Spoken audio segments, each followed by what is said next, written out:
Hello and welcome to In Stitches with Jackie. If you're new, welcome. I wanted to do a fast video here on my Brother NQ3550W sewing and embroidery machine. It's been a while since I've done an update. I believe I have owned this now for about 6 months.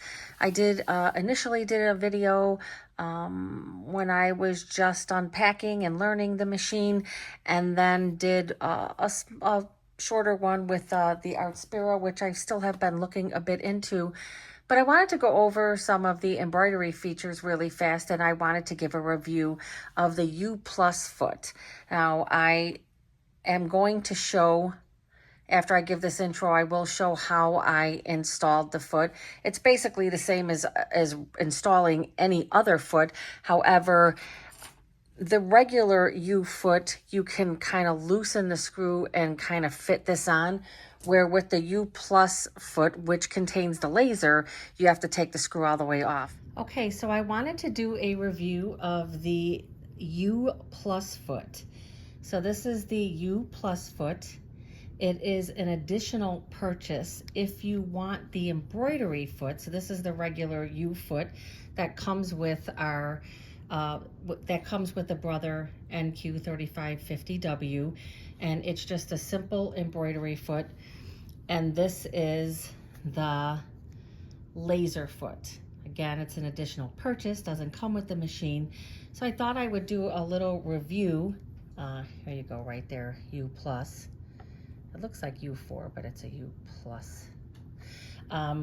And it has the laser light, and we do have an area in the back of the machine to plug this in. And so what that does is it engages the button on the screen so that when you go to do your embroidery, you can engage the laser light. Now, for me, I wanted to do a review for anybody who doesn't have this foot, and say that you have to take into consideration the size of the hoops, and the largest hoop for us is a 6x10. But this foot gives you, so for me, I purchased the foot. Even though I actually have two higher end machines. I have a Bernina and I have a Baby Lock Altair. So my Bernina doesn't have any type of laser settings, but my Altair does. So when it came down to it, I was like, well, I really didn't need this, but I thought that it would just be a nice addition and kind of give me the feeling of the higher end machine, right? You turn it on, you have the little laser light. Now, obviously, it only works for the embroidery. You don't have the laser light for regular sewing. However, I do believe there's gadgets that are sold that you can have the laser, but to me, I kind of feel like it's overkill. So for me, I do like it. I didn't really need to purchase it. The foot itself was $119. I thought it was a little pricey. It's basically just a foot with the laser light, right? But, you know, you're going to pay for the comforts of a machine that you want, right? And I did feel that in the end, I do like it. Now, you'll see in this video that you can't really do pinpoint placement, and the hoop is only 6x10. So it's not like you're dealing with a big, huge hoop where you're trying to put something in a little corner or whatnot. And I did try the move button with this on, and it doesn't seem like it allows you to go all over the hoop space with it. So something more I would have to check out, but it didn't seem to be doing that. If this is a first machine for you, if this Brother NQ3550W is your first embroidery machine, and it is a great first embroidery machine, and you want to get a little bit of the creature features of the higher end machines, this foot is really worth it. It's to me, it was worth purchasing it. You know, save up for it. I like it, and I pretty much do all my embroidery with this foot on here. I do show in the video that it can be a little cumbersome to put on because the space with these machines are small, but definitely not impossible. I put it on and off all the time. So I will show that in the video. And I wish I had the box. I usually save the box for everything, but I tossed it out for this.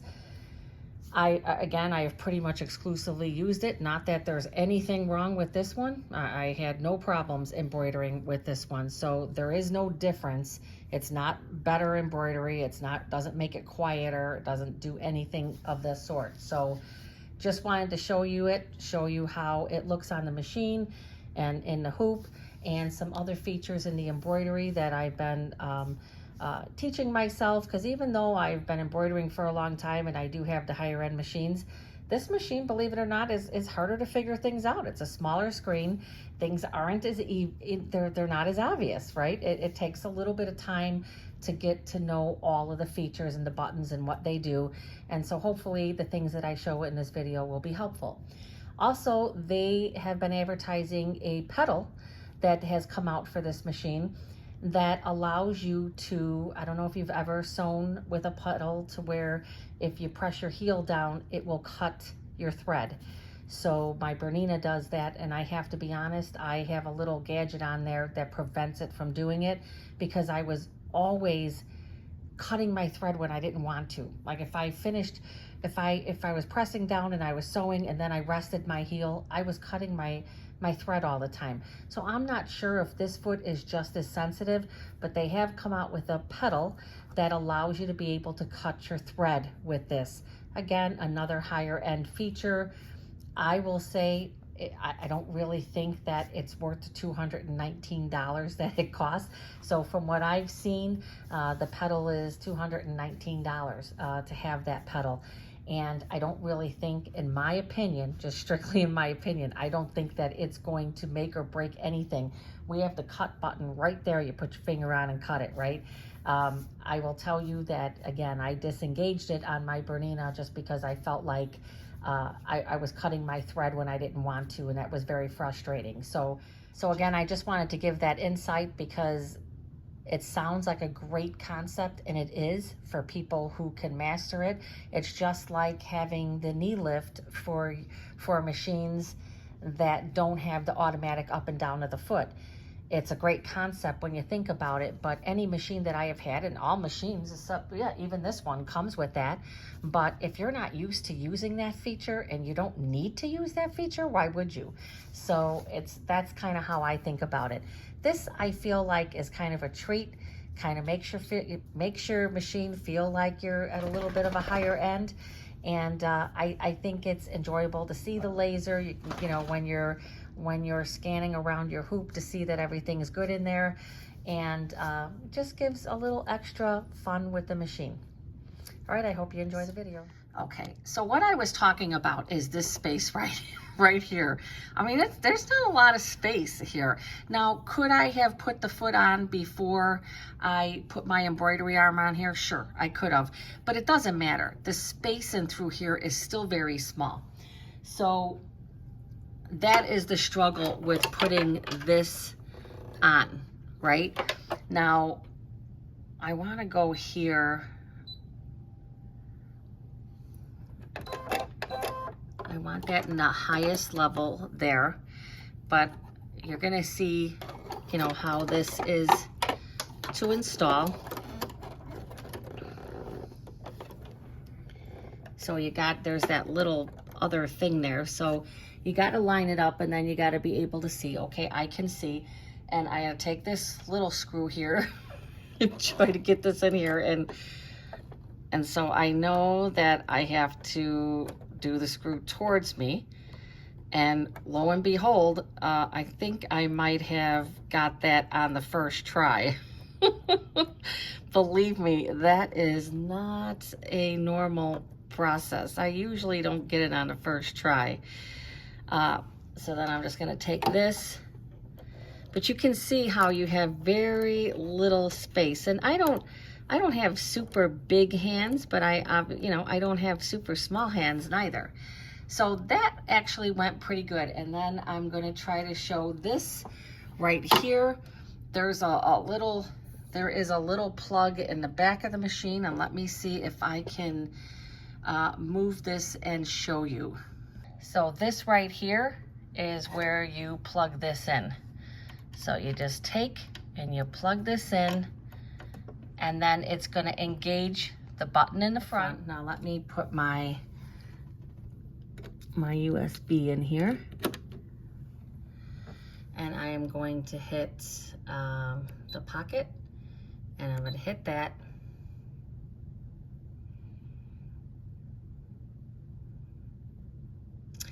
And let me find a design that I am going to go to. Okay, I finally found what I was looking for because it installed on here in folders, which I didn't really show anything. So I am going to be embroidering this this pumpkin here. So I'm going to set embroidery, and now I'm all set. But now this is the U plus. Now this is what shows up. That normally is not there, right? So that is what shows up now. So when I hit that, attached embroidery frame, my hoop. So let me take and put my hoop on here. I have a 5x7 hoop. Okay. Okay, and now we're gonna take and I'm gonna show what pressing that button did. So here you go. Pressing that button, you can see, sorry about this, let me get this. You can see that it has the laser light. So if I was wanting to move around, right, I needed to change the position of something, or like say I wanted to, I was trying to get to a specific area, right? I can kind of get right to where I need it to be, and there's really no guesswork because I got my little laser light there. So that is exactly what having the laser light with this is. The other consideration with this machine is the biggest hoop size is 6x10. So although this is a reasonable size, it's not really big enough to do a whole lot of, you know, quilting in the hoop, although I am going to do some. There's a design I found in here that I really want to do, a sewing kind of edge-to-edge design. So I wanted to kind of check that out. But anyway, I wanted to show, I have my USB in here, and I was doing an embroidery yesterday. Let me see if I can get closer to the screen here. Don't mind all my little messes. They're organized messes is what I'm going to call them. So let's get the screen here, and I am going to go into my pocket, and I'm going to pick this I don't know if anybody else has had this, but this happens to me sometimes. Now, I'm going to take this USB out, and I'm going to put it back in. I'm going to kind of give it a minute. So you can see right there, sometimes it's a little fidgety. And what I've noticed is if you have your USB in and you turn your machine off and you turn it on again, sometimes you have to take it out and put it back in again. So in that case, I really do recommend getting the little pigtail. You can get the pigtail USB. I have one, I just have it on my other machine, because, you know, kind of saves some wear and tear on your USB port. It's just something to consider. And let me get it so I can show you what it is. This is one of the little pigtails that I have. This is a OESD one, obviously. I will tell you, though, when I first got this one, I had a really hard time putting the USB in there, and I thought something was wrong with it. With this one, you really have to kind of jam them in there. I wasn't real happy about that. I do have another one. It doesn't have to be an OESD one. You can buy a regular pigtail. It will definitely work. And you can get ones that are longer. So if you don't want to have to, you know, reach back over.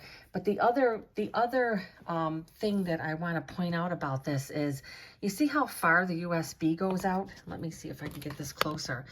You can see how far the USB goes out. I can't tell you how many times when I'm going to grab something, I hit that. Now, if you hit that and it breaks off in the USB, that is a huge repair. From what I understand, the USB is connected to the motherboard, blah, blah, blah. That's all I know. But you see, if I have this plugged in, it's a lot less, right? So let me just go back. Let me go back to the main. I'm going to take this out and I'm going to put this in. And this way you can kind of leave this in here and there's not as much hanging out for me to kind of inadvertently hit on it, right? And then I'm just going to take this. Like I said, I find that it's hard to put the stuff in there. It's kind of a little more difficult, but I can see my light is on. So now I should be able to go into my pocket and pull up my designs. So I highly recommend that. And I wanted to test out the color sort. because I am thinking that it isn't going to keep the color sort accurate. So I'm going to come in here. I have my 6x10 hoop on here. I'm going to go into this file here where I know I have my pumpkin. I'm going to pick that pumpkin, going to set it. And because I know that I am going to pull another pumpkin in, I'm going to move this one right away, because when I go to put the second pumpkin, if I don't move this, it's going to kind of like sit right on top, and then it's hard to see it, but you could just go ahead and move it. But I like to move it first and then go in, and I'm going to add the other one right away. I wanted to test out this color sort because there was one time I went through the steps and I felt like it would allow you to stitch both of them kind of at the same time in the correct sequence. But then I was doing it again just to kind of double check it, and it seemed to me pretty obvious that it wasn't going to do that. Okay, so I have both of them in there. I'm going to say okay. And now I'm going to edit. And so what I was talking about is this right here. This is color sort. And the definition it gives in the book, and this is on page 98 of our operational manual, it says the color sort key. It says press this key to rearrange the stitching sequence for combined patterns. All right. So exactly what I thought it was going to do, but when I look at it, I feel like it's not going to work out. So I press that. So now I'm going to say embroidery. And now what the hope is that it's going to do placement line, tack down line, tack down line. It's going to keep these in a sequence of stitching out at the same time. Now, sometimes when you do that, it works out great. And then other times, depending on how the design was digitized, it doesn't work out so great. So I've decided I just have one color thread in here. I wanted to start stitching it just to see if that's what it does.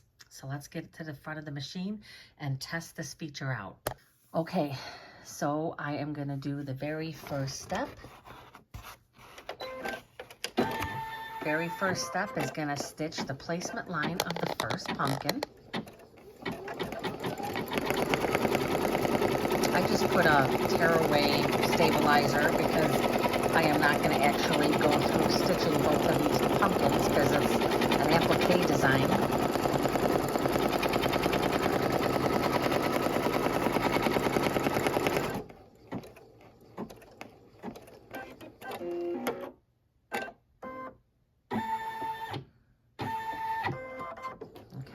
So far good. It's doing both placement lines.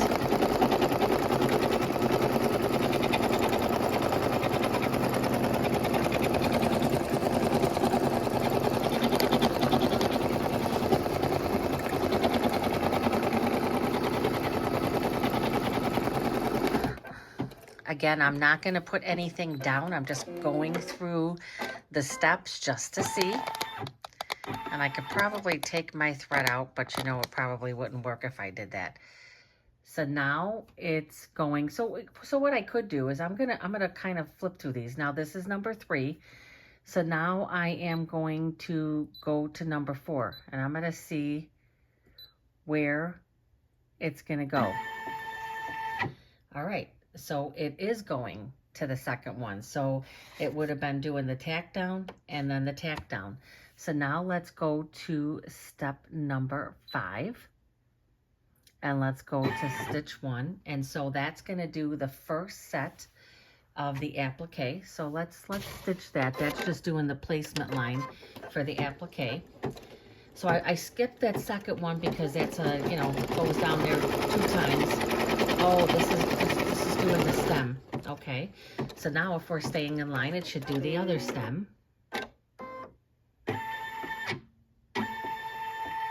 Excellent. It is. It's doing the second stem. So far, everything is good. Now this is step 6. So the next two, 7 and 8, is the tack down. So now we could see it went here for number 7 because it's going to do that tack down.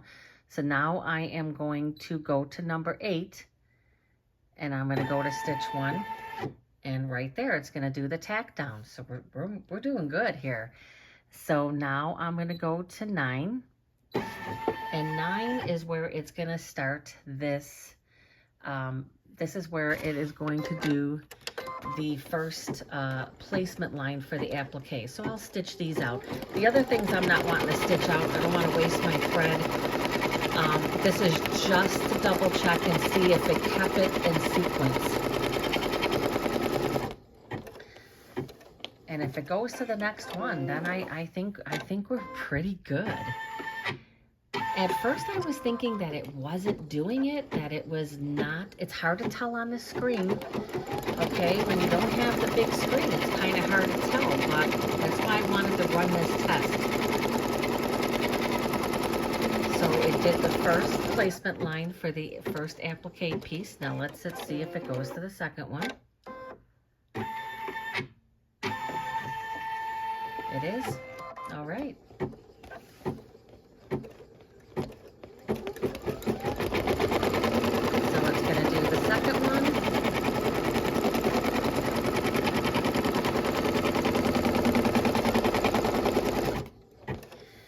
Very nice, very nice. So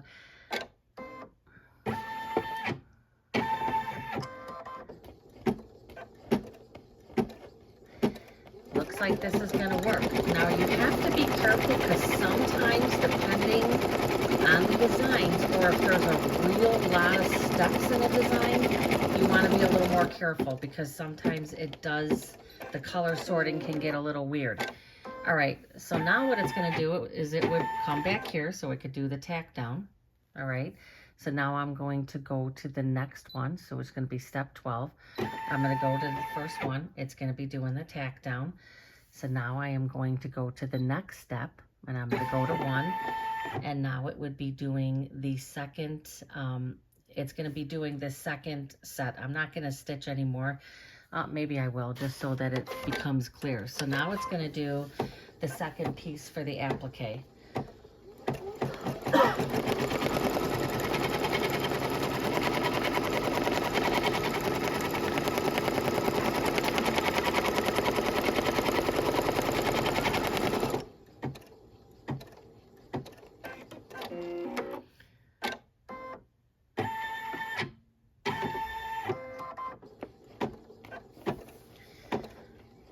I'll just stitch this one down, make sure it goes to the other one. I'll let that stitch down, and then it's just going to be like, I'm not going to go through the whole thing because this has quilting, but I'll run the other steps just to make sure without stitching.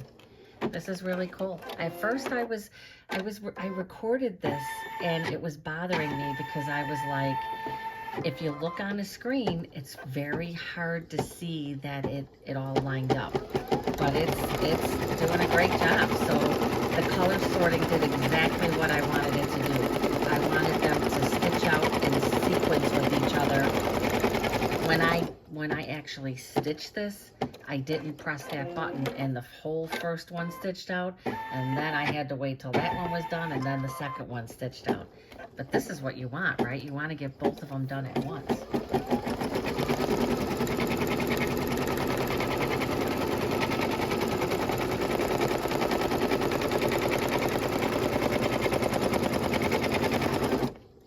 All right, look at how cool that is. Okay, so that was step number 15. So and it actually increased all the stitches. So now I'm going to go to the next step. I'm going to go to 1 and oh, because it would have already stitched that one. Okay, so that goes there. I got a little confused there. And now the next one is just doing the placement line in the middle for the next piece of applique. It would be doing the same thing there. This right here is then going to do the tack down. That's doing the tack down. Now that is going to do the quilting. The quilting. And then the other one, this is a whole other set of decorative stitches. And it would be doing a whole other set of decorative stitches. Now this is going to do the tack around. Once you put the back fabric, it tacks down. And then there you go. That's 26 of 26. So I wanted to do this test because I wanted to make sure that it was going to work. Again, sometimes if it's a this is a pretty easy applique design. Just be careful because sometimes if it's a complicated design, the color sort can get a little, confused with itself. And then I wanted to show one other thing. Now say I wanted to go back in here. I'm going to say okay. And I wanted to go back in here. And I'm going to go back again. And I wanted to add, say I want to add an initial now. So I'm going to go here. I'm going to add my first initial. This is where you would do large, medium, small. And then you have all your other options here. This is to go back. See, I'm going to set that. And I'm going to move it onto this pumpkin. Okay. And now I'm going to go back here. I'm going to say, okay. Oh, no, I didn't mean to go out of there. So I accidentally went out of there, but and it kind of took everything away there. That was a little odd. I wonder why all of that is like that. I wonder if it's still kind of sitting in there. I'd be willing to bet it's still sitting in there. Let's see when I bring this, when I set this. Okay. So now I'm going to go in here and I'm going to do the same thing. So I'm just going to show the same thing that I wanted to show, and that's going to be large. Going to set that, that's in there. Okay, and now we're going to go here. That I hit back instead of there. So now if I try to use that, it's not going to let me because it doesn't allow the function when patterns are overlapping. So just know if you're going to do a color sort and then you want to add an initial, it is not going to allow you to do that. So if I still had both of those pumpkins up there and I wanted to put the initials in there, it would totally not work then to use the color sort. Very nice to know that the color sort works very well on here. It's very nice. But another thing that, so I have the laser light in here, right? And I had thought, oh, you know, I could use this to kind of move to where I need to go, right? If there was a particular area. But what I realized is you're very limited. For whatever reason, it doesn't allow you to do that. So although it's nice to have the laser light, this does not have any type of pinpoint placement. So you really can't use this to toggle all over the hoop like you can with the higher end machine. It doesn't matter. It's still nice to have the laser. As I've shown, it's nice to see where you're at. Is it going to make a difference in making sure your placement is accurate? Not so much, because as you can see, even if I was trying to get somewhere, I don't have many options. I was in the toggle thing.